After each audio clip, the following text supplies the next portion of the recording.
HRDCorp நிறுவனத்தில் லஞ்ச ஊழல் அம்சங்கள் இருப்பதாக அரசாங்க பொது கணக்கறிக்கை குழு தெரிவிக்கவில்லை என வழக்கறிஞர் அம்ரித் பால் சிங் தெரிவித்திருக்கிறார். எனவே அனைத்து தரப்பினரும் MACCயின் நிபுணத்துவ விசாரணைக்கு வழிவிட வேண்டும் என அவர் கேட்டுக் கொண்டார்.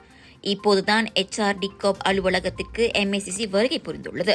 அந்த நிறுவனத்தில் லஞ்ச அம்சம் மற்றும் அதிகார துஷ்பிரயோகம் இருந்ததாக அரசாங்க பொது கணக்காய்வு குழு எதனையும் தெரிவிக்காத நிலையில் பல தரப்பினர் பல்வேறு அனுமானங்களை தெரிவிக்கின்றனர்.